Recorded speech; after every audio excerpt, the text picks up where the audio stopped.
Greetings, everyone, and welcome to, thing is, right, I've been doing these weather updates every morning. It just seems a good way to start a video. I'm not obsessed with weather, but I am obsessed with people talking shit about weather. So, starting off with it's a cloudy day today.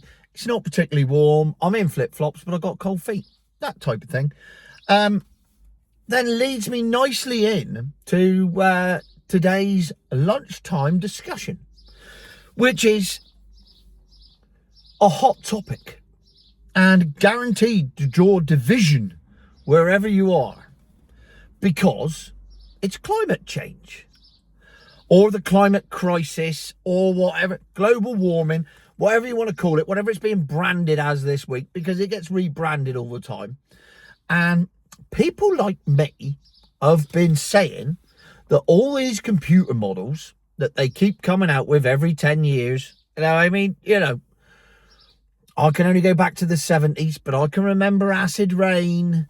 I can remember the polar ice caps melting, the hole in the ozone layer, messages from Dave Crowell appearing while I'm trying to do videos. The sea level's rising, the earth is boiling, the earth is freezing. Everyone's going to be underwater. Yeah, it goes on and on and on and on, and they keep coming out with them. I've always said they're bollocks. So then you get all the climate zealots. It's very much like the EV community. There's a climate community. There's people that bought into it. All right, those that are earning money from it, I don't begrudge them, because they've worked out that they can earn money from climate change. I've worked out I can earn money from electric cars. So I'm exploiting the fuck out of it. And I'm quite happy to say that. These people have worked out that if you're a scientist and you're not on board with climate change, you're basically David Bellamy, not dead, but you are dead to the science community, because you ain't getting nothing. You are sidelined. Even the bloke that started Greenpeace, the guy that started Greenpeace and wanted to save the whale and all the rest of it, and was already way ahead. Jav's got nesting birds in his roof. I've just know there it goes. What is black and white thing? Swallow. The bloke that started Greenpeace is now saying it's all bollocks. The earth ain't doing what they say the earth is doing. And of course, he's been sidelined like some sort of heretic. He was the bloke that started the whole bloody thing. And yet somehow his opinion that's been valid for 40 years is no longer valid, and he should be hung, drawn and quartered because he dared to say that the scientists have got it wrong. Well, thanks to Adrian Hull. Thank you, Adrian. I salute you. Several people sent it to me, but it's his that I'm reading. There has been a report out from the IPCC. Now, I should have really looked up who the IPCC are, shouldn't I? Who are the IPCC? Let's get it. The Intergovernmental Panel on Climate Change. That's who the IPCC are. So it's a globalist organisation that exists to extract money from poor people, give it to rich people, and put poor people in a perpetual state of fear. That's why it exists. So now we've established who they are. They have had to admit, they have a thing called the RCP 8.5 climate scenarios. I mean, it's a catchy title, isn't it? I'd love to have been in that marketing meeting. I wonder what we should call it. Shall we call it Project Doom? No. Aim Your Soul? No. We're going to need something else. Oh, let's call it RCP 8.5. Fuck me.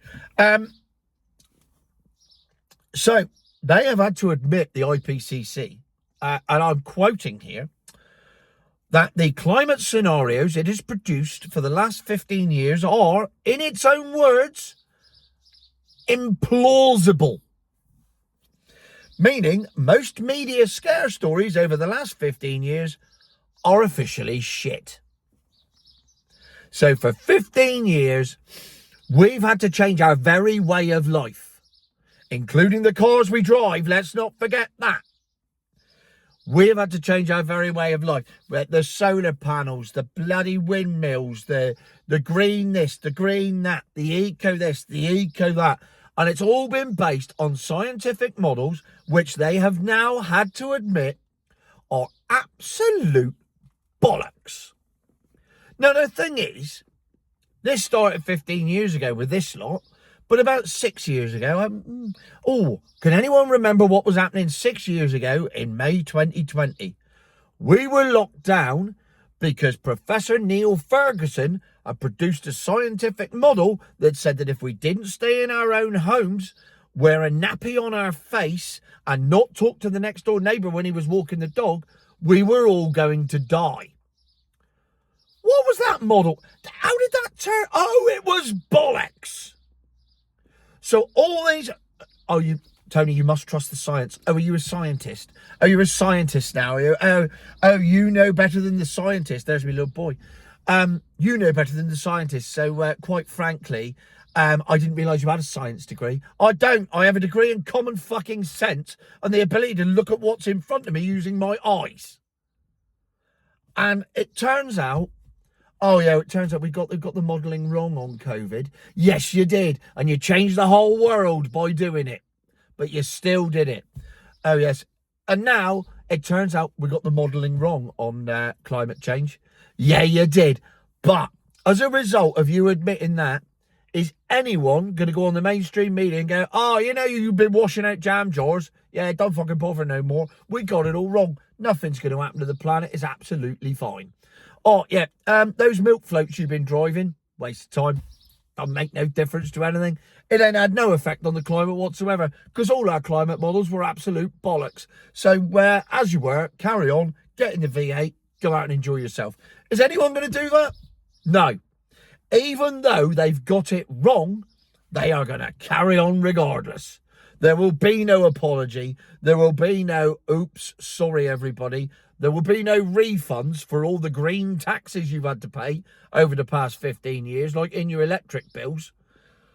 None of it. But I'm just going to quote another thing from this. Since 2011, these business as usual assumptions have produced outlandish claims of future climate catastrophe, which have been lapped up by lapdog journalists and politicians.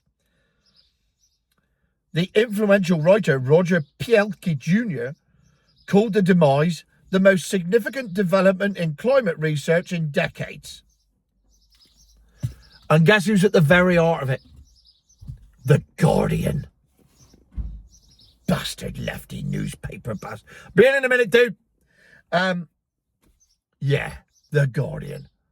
All their headlines over the last 15 years, basically everything, not just the climate change ones, bollocks. All the scaremongering, bollocks. Every single prediction, bollocks. As predicted by a... How can it be possible that a fat bloke sat in his driveway talking to an iPhone can have a better grip on the world than climatologists who feed this stuff into machines every day and get results out of it and go, the computer said no, I'm sticking with the computer. It's basically Little Britain, isn't it? Is there a climate... There's no climate crisis, is there? Computer says no. Oh, there is a climate crisis. Computer says no. Yeah, there is. Computer says no. No. It turns out every single computer model for the last 15 years has been bollocks. Get out, enjoy life, don't worry about it. Wash your yoghurt pot out if you want. It's not going to make a shit of difference to anything. Future my arse.